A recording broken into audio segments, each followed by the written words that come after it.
कांग्रेस अब खाद बीज की कमी को लेकर सड़कों पर उतरने की तैयारी में है। पार्टी ने सरकार पर किसानों की अनदेखी का आरोप लगाते हुए बड़ा आंदोलन करने का ऐलान किया है। इधर कृषि मंत्री श्याम बिहारी जायसवाल ने कांग्रेस के आंदोलन को बताया सस्ती लोकप्रियता की कोशिश। मंत्री ने दावा किया कि राज्य की 75% से अधिक किसान पहले ही खाद और बीज की खरीदी कर चुके हैं। कांग्रेस के पास कोई मुद्दा नहीं है। जब खुद सरकार में थे तब किसानों की चिंता करते तो आज ये नौबत नहीं आती। उन्होंने कहा कि सस्ती लोकप्रियता पाने के लिए कांग्रेस बयानबाजी करती है, जमीनी हकीकत कुछ और ही रहती है। अब देखना होगा कि कांग्रेस का ये प्रदर्शन किसानों के समर्थन में कितना असर डाल पाता है और क्या सरकार इस मुद्दे पर और जवाबदेही दिखाएगी।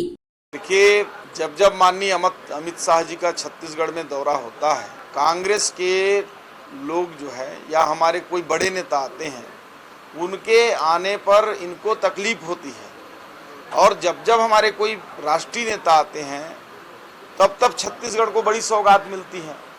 आज 350 करोड़ के आसपास का जो केशकाल घाटी है, उसके लिए माननीय प्रधानमंत्री जी, माननीय गृह मंत्री जी ने इतने बड़े सौगात दिया। और जब माननीय अमित शाह जी या माननीय प्रधानमंत्री जी हमारे प्रदेश में आते हैं, कोई बड़ी सौगातें देकर ही जाते हैं।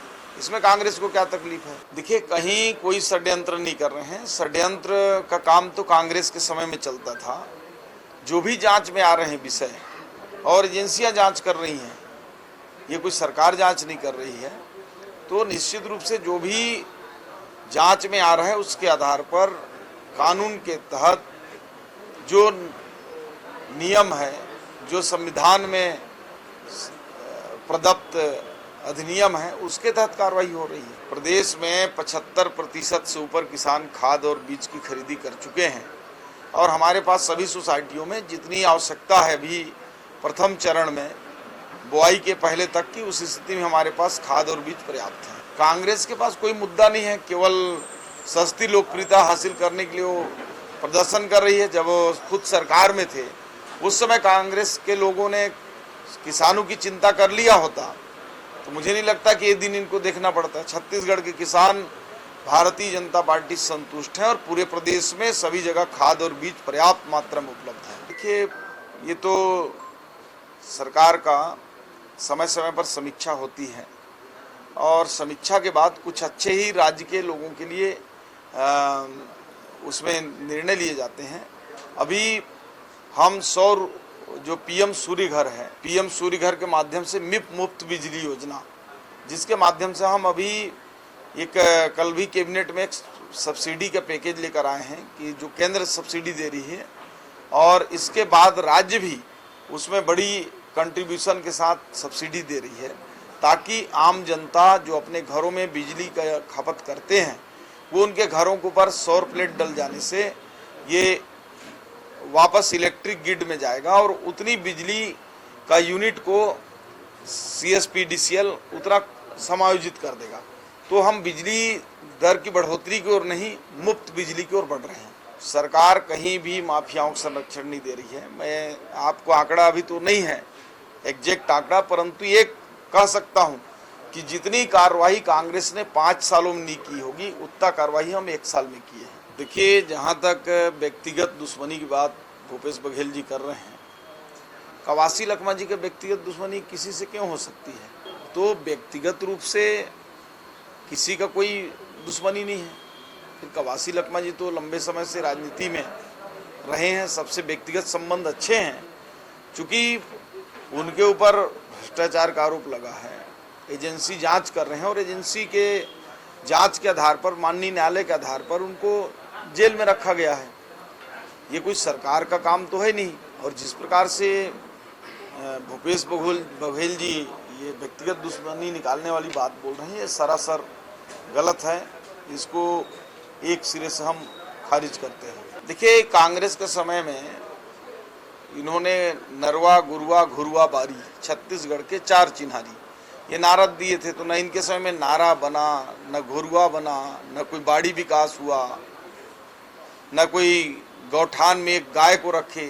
तो इनका सारा नरुआ, गुरुआ, घुरुआ, बारी के सब कंसेप्ट फेल हो गया और जो कंसेप्ट रहा वो छत्तीसगढ़ में, चाहे वो भ्रष्टाचार का हो, चाहे अवैध उत्खनन हो, चाहे माफिया राज हो, चाहे जंगल राज हो, इनके सामने खूब फला फूला।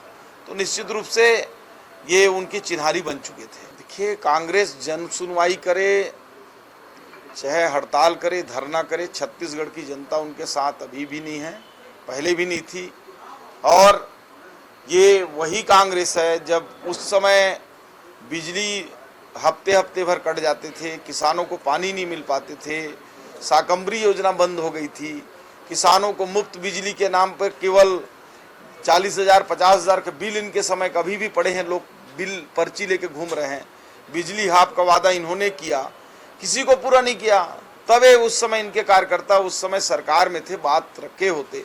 और आज इनकी सरकार नहीं है और झूठी लोकप्रियता और जनता के बीच में बने रहने के लिए इस प्रकार के सब कर रहे हैं। देखिए, अभी तक हमारे को इस प्रकार कोई सूचना नहीं आई है निश्चित रूप से, परंतु जब भी हमारे संज्ञान में आएगा तो निश्चित रूप से कोई भी अगर गड़बड़ी करेगा, प्राइवेट हो या सरकारी हो, जो भी नियम से बाहर कोई भी काम करेगा, निश्चित रूप से कार्रवाई करेंगे। तो क्या कांग्रेस के समय में दीपक बैज जी ये कहना चाह रहे हैं कि उनको कमीशन कम मिलता था इसलिए चरण पादुका बंद कर दिए? आज प्रदेश के उस वनांचल में रहने वाले उन गरीब लोगों को, मेहनत कश लोगों को, उनके पसीने की कमाई के जो तेंदू के पत्ता तोड़ते हैं, उस राशि से अगर उनको चरण पादुका उन गरीबों को मिल रहा है, उन मजदूरों को मिल रहा है, उन किसानों को मिल रहा है, उन वनवासियों को मिल रहा है, तो दीपक बैज जी को तकलीफ क्यों है? इनकी सरकार थी जो गरीबों के चरण पादुका को भी छीनने का काम की थी। और यही कारण है कि आज दीपक बैज जी सहित उनके पार्टी के अच्छे लोग जो है, जनता ने उनको बाहर का रास्ता दिखा दिया है। ये चरण पादुका योजना उन वनांचल के लोगों को के लिए एक महत्वपूर्ण योजना है, उनके पैरों की सुरक्षा के लिए है।